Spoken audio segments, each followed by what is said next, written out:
we should increase the pressure on Russia. We should increase their isolation, which the U.S. ought to get on board with. My own government um, should be leading the way, and we are not.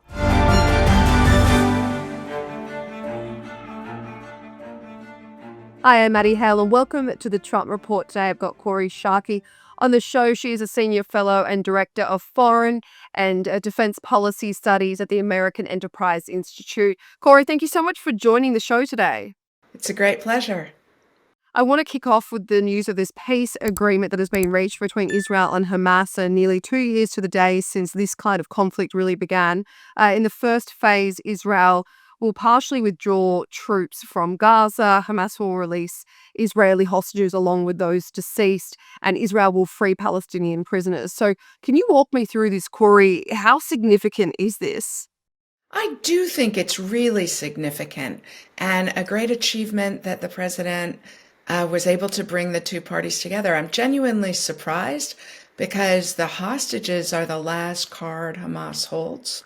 And so that they are willing to free the hostages to get a peace process started in return for Israel withdrawing from Gaza, I think is really significant. Both US and Hamas officials have said that the war is over because they've got to sign this agreement, and this is just the first phase. But there is still a lot to be negotiated when it comes to this 20-point peace plan that was proposed by Donald Trump. But this would also include Hamas actually withdrawing from governing Gaza. So is it right for them to say that the war is over?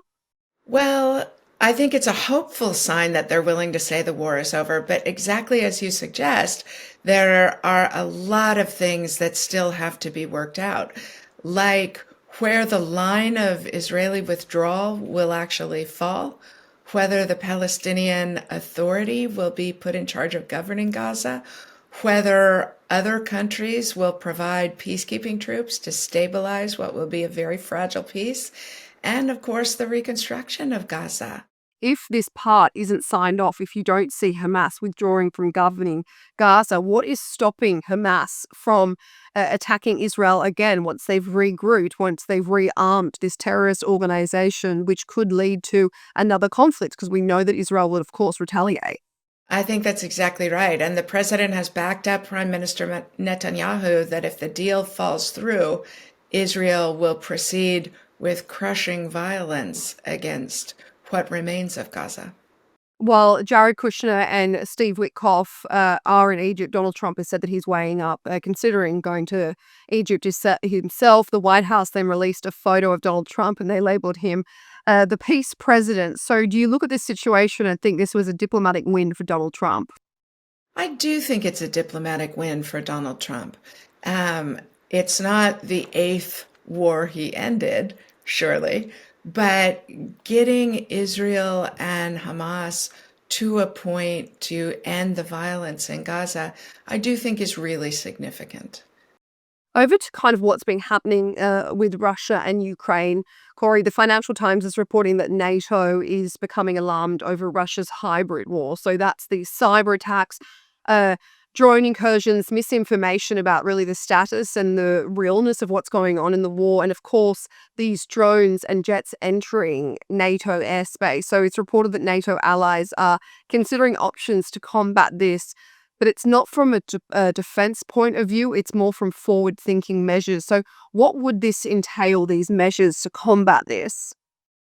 Well, the civilian airports around European countries are, I think, one of the biggest dangers. The Russian drone incursions are making it unsafe for civilian aviation. So finding a way to threaten the Russians, either with the shoot down of them or other kinds of penalties to the Russians for this kind of disruptive behavior of safe civilian air travel and data links that the Russian shadow fleet are trying to cut. I mean, the Russians are trying to push the front of the war in Ukraine out into European societies, and we shouldn't stand for it. How do you think Europe should retaliate to this? Well, I think two ways. First, where there is civilian aviation risk, that's an EU responsibility. And I think coordinating a common response across the European countries inside the EU and outside the EU is one thing. Second thing is they ought to enable NATO military forces to shoot down drones, to take into legal custody by coast guards or by military forces this Russian shadow fleet when we catch them launching drones or trying to cut data cables. And we should increase the pressure on Russia. We should increase their isolation, which the U.S. ought to get on board with. My own government should be leading the way, and we are not. The United States is, well, on that note, Corey, the US is still weighing up. Donald Trump is still weighing up whether to send Tomahawk missiles to Ukraine, whether he gives them to Ukraine himself or he sells them to NATO and NATO provides them to Ukraine. But Trump, he publicly told, this obviously comes after the fact that he publicly told the UN General Assembly that he thinks that Ukraine is winning the war. He thinks that they can continue to win the war. NATO, of course, has championed this idea of sending Tomahawk missiles to Ukraine, believing it will send a strong message to Moscow. So do you agree, will sending Tomahawk missiles to Ukraine send a strong, stern message to Vladimir Putin and his army? I think it will send a strong message. And the proof of that is the threats Vladimir Putin is making that if we provide those missiles, that we're legitimate parties to the conflict and meriting Russian retaliation. So the Ukrainians, even without long-range Western missiles, are putting energy and military targets all over Russian territory at risk. And that's a really good thing because the Russians have been terrorizing civilians in Ukraine. And so the Ukrainians have the moral high ground because they're not targeting civilians, but they are making the Russian economy much more brittle and making resupply of the Russian army that invaded Ukraine much more difficult. And those are great things. I welcome President Trump's reversal and his at least rhetorical support for Ukraine. And I hope it results in more practical intelligence cooperation, provision of weapons, and political solidarity to restoring Ukraine's internationally recognized borders. When you look at Russia's military and their abilities compared to Ukraine's, and what NATO and the US can provide to Ukraine, do you believe that Putin and the Kremlin, when they say that the US does not, if the US provides Tomahawk missiles to Ukraine, that it would significantly escalate the war? I hope so, because the war should be escalated. You know, for the last 3 years, we have given Ukraine just enough assistance to stay in the fight and not enough assistance in weaponry, in money, and in policy latitude and in intelligence provision for them to actually win this war. So, yeah, we absolutely should escalate it on the side of Ukraine because Russia is the guilty party in this, and the resilience of Ukrainians to keep fighting across these painful few years deserves Western support. I'm going to read out a quote I saw on X. Professor Phillips O'Brien from the University of St Andrews, he wrote this on X, which I thought was an interesting point, and it coincides with what you've been saying, Corey. He wrote, "The most frustrating thing about this war is that the US could step in forcefully now with harsh sanctions against Russia and a large military package for Ukraine with ranged weapons as a centerpiece, and the war would end soon with a Russian defeat. All it requires is the determination to do the right thing. The Russian military is beatable and the Russian economy is weakening." So do you agree that it's as simple as the US really stepping up, placing these sanctions, especially as Trump has been threatening this for months, and for Congress to approve yet another weapons package? No, I don't think it's quite as simple as Phil suggests, although I agree with his analysis overall, and he has been a fabulous source of smart thinking about the war. But, you know, the enemy gets a vote, and whether the Russians will capitulate, whether Putin views his control on the country as hinging on continuing the war in Ukraine, I can't make a judgment about.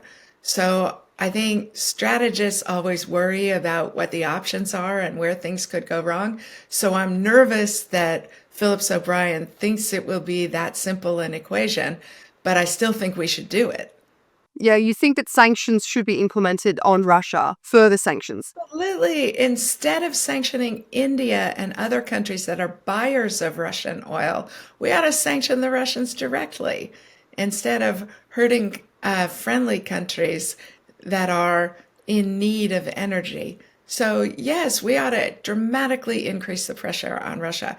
You know, economies are open, adaptive systems, and so it's hard to tell what's going to work, where there will be workarounds, but we should be putting pressure across the front on the Russian economy. Just moving on to a more domestic level, Corey, there's a war going on right now between Pentagon reporters and the Pentagon.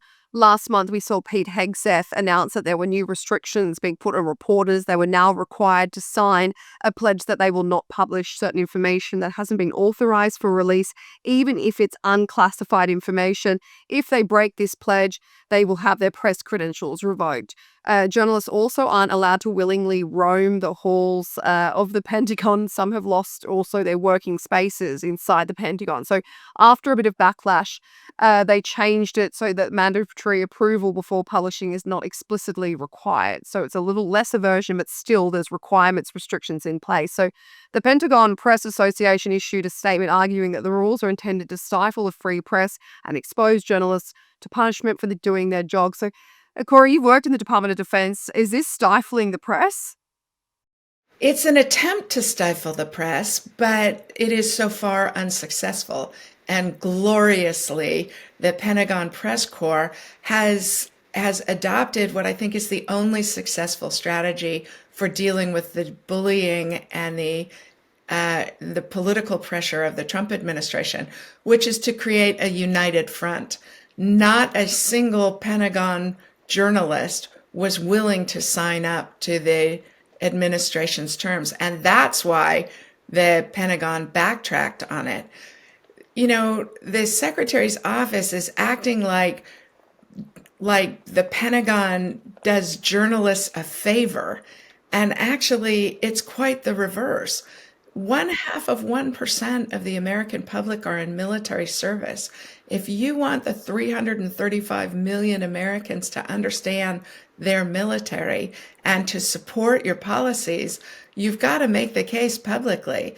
And Secretary Hegseth is trying to get the Pentagon Press Corps to agree to terms that wouldn't constitute journalism. And so they're absolutely right to refuse it. Given that the US government has already had 4 Signal group chat leaks this year, isn't this reporting quite crucial at a time where, the Trump administration has been accused of not taking national security seriously? Journalism is the lifeblood of free societies, and the Trump administration's efforts to manipulate it. I mean, I wish the White House press corps had acted with the solidarity that the Pentagon press corps is acting with now when President Trump threw Associated Press out of the White House press. A unified front is the only successful strategy against this kind of government intimidation. Corey, just a final question before we wrap. In a separate issue, the government shutdown is obviously, I think we're 8 or 9 days in, and it's impacting the cybersecurity infrastructure security agency. Currently, only 1/3 of the agency is working amid these staffing reductions. This also comes with the back that the agency was already experiencing staffing issues. I think 1,000 people had resigned in 2025. This also coincides with the expiration of the 2015 Cybersecurity Information Sharing Act. So can you walk me through how this impacts US national security? Well, I think in a number of ways, the Trump administration has made the United States less safe. The closing of foreign influence offices in the FBI, in the Department of Homeland Security, in the National Security Agency, the unqualified people like Tulsi Gabbard and Pete Hegseth, who they have nominated and who Senate Republicans consented to the adoption of the office. the way that they are attempting to use the fact that there's a government shutdown at all, right? The president's job is getting Congress to pass legislation, and President Trump is failing at that.